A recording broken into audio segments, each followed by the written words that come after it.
స్నేహితులారా నమస్కారం. ఈరోజు పులివెందల ఒంటిమిట్ట జెడ్పీటీసీ ఎలక్షన్లు పోలింగ్ జరుగుతూ ఉన్నాయి. అక్కడ పోలింగ్ అనే పేరే తెలుగుదేశం పార్టీ అట్లాగే బీజేపీ పార్టీ ఇద్దరు కూడా అంటే కూటమి ప్రభుత్వం ఈ రోజున పోలింగ్ పేరుతో ప్రజాస్వామ్యాన్ని నడి రోడ్డు మీద దహనం చేస్తూ ఉన్నారు అని చెప్పడానికి బాధపడతా ఉన్నారు. ఇంత దుర్మార్గమైన ప్రక్రియ అసలుకి ఇన్ని సంవత్సరం 2-3 దశాబ్దాల రాజకీయ కాలంలో చూసిన పరిస్థితి లేదు. చివరికి ఎంత అధికార దుర్వినియోగం జరుగుతుంది అక్కడంటే మామూలుగా ఉన్న రూల్స్ కూడా పాటించకుండా పోలింగ్ బూతులు ఎవరికీ చెప్పకుండా మార్చడం, ఓటర్లని ఓటు వేయడానికి రానియకుండా ఆపడం. అంతెందుకు ఇంకా గట్టిగా చెప్పాల్సి వస్తే అసలు తెలుగుదేశం పార్టీ ఏం చేయాలనుకుంటుంది? ఈ రాష్ట్రాన్ని, ఈ రాష్ట్రంలో ప్రజాస్వామ్యాన్ని అది ఏం చేయాలనుకుంటుందో చెప్పాల్సిన అవసరం ఉంది. అంత విచ్చలవిడిగా తెలుగుదేశం పార్టీకి సంబంధించిన మూకలన్నీ గ్రామాల మీద పడి విచ్చలవిడిగా దౌర్జన్యం చేస్తూ ఉంటే, ఓటర్లని ఓటు వేయకుండా భయపడిస్తూ ఉంటే, ఇండల్లో నుంచి బయటకు వస్తే మీ అంతు చూస్తామని చెప్తా ఉంటే, చివరికి అక్కడ ఎమ్మెల్సీని కొడితే కూడా దిక్కు లేదని బహిరంగంగా మాట్లాడుతూ ఉంటే, సగటు ఆంధ్రప్రదేశ్ ఓటరు కానీ ప్రజాస్వామ్యవాదులు కానీ ఆశ్చర్యపోవడం కాదు, భయపడతా ఉన్నారు. భవిష్యత్తు గురించి ఈ చంద్రబాబు నాయుడు నాయకత్వంలోని ప్రభుత్వం చేతిలో ఆ పార్టీ యొక్క దుర్మార్గాల వలన ఆంధ్రప్రదేశ్ రాష్ట్రంలో ప్రజాస్వామ్యం ఏమవుతుందని భయపడతా ఉన్నారు. ఏజెంట్లను లాగేస్తా ఉన్నారు. ఏజెంట్ ఓటు కూడా వేసుకుంటా ఉన్నారు. నల్లగొందిపల్లి, నల్లబెడ్డిపల్లి అయితే మనుషులు బయటికి రావడానికి మారణాయుధాలు ధరించి మరి ఆఖరికి విచ్చలవిడిగా ప్రవర్తిస్తూ ఉంటే ఎవరికి చెప్పుకోవాలి? ఇక్కడ ఎలక్షన్ కమిషన్ చెప్పుకుంటే మాట్లాడేవాళ్ళు లేరు. ఎలక్షన్ కమిషన్ ఆఖరి దాని కళ్ళు మాత్రమే పనిచేస్తూ ఉంటాయి.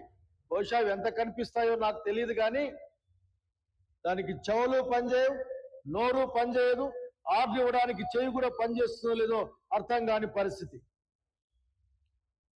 పక్క కాన్స్టిట్యున్సీల నుంచి, వేరే ప్రాంతాల నుంచి, కామలాపురం, జమ్మలమడుగు ప్రాంతాల నుంచి విచ్చలవిడిగా వందలాది వేలాది మంది పరాయి మనుషులు పులివెందల ఒంటిమిట్ట ప్రాంతాలు, ముఖ్యంగా ప్రత్యేకించి పులివెందల జెడ్పీటీసీ ప్రాంతంలో ఉన్నారంటే వాళ్ళు ధైర్యంగా చెప్తారు. అసలు ఎంత బాహాటంగా చెప్తా అంటే 6 గంటల నుంచి మేము వేసేశారు, 8 గంటలకు 60% అయిపోయింది. అసలు నేను పోలీసు వాళ్ళని ఏం చెప్పాలో అర్థం కావడం లేదు. అసలు ఈ కార్యక్రమంలో ఇన్వాల్వ్ అయిన, ఈ కార్యక్రమంలో అంటే ఏదైతే దౌర్జన్యాలు దుర్మార్గాలు ప్రజాస్వామ్య హననం జరుగుతూ ఉంటే దాన్ని రక్షించాల్సిన, దాన్ని కాపాడవలసిన శాంతి భద్రతలు చూసే పోలీస్ శాఖ ఏం చేస్తా ఉందో అందరికీ అర్థమవుతా ఉంది. అర్థం కాకపోవడం కాదు ఇక్కడ. అంత అసలుకి నిజంగా మీ యొక్క అక్కడ ఎవరైతే తెలుగుదేశం పార్టీకి కొమ్ము కాస్తా ఉన్నారో, పచ్చరంగేసుకోకుండా తెలుగుదేశం పార్టీ కార్యకర్తల కంటే పెద్ద ఎత్తున పనిచేస్తా ఉన్నారో, అసలు బూతుల్లో కూడా వీళ్ళపై బెదిరించే పరిస్థితి, ఓటర్లను బెదిరించే పరిస్థితి, మీరు వస్తే ఏమైనా జరిగితే మేమేమీ చేయలేమని చెప్పే పరిస్థితి. నాకెందుకో చాలా బాధగా ఉంది. పోలీసు వారు మీరు ఆఖరికి ఎవరైతే ఈ రోజు ఈ దుర్మార్గమైన ప్రక్రియ ఇన్వాల్వ్ అయినారో వాళ్ళకి ఆ తంతును మొత్తం చేష్టలుడికి చూస్తున్న మిగతా వాళ్ళకి అడగాలనుకున్న ఒకటే మాట, మీ యొక్క పని మీద, పని విధానం మీద మీకు జుగుప్స కలగడం లేదా అడుగుతా ఉన్నా నేను. మీ మీద మీకు అసహ్యం కలగడం లేదా అడుగుతా ఉన్నా నేను. మీరున్న దేనికి?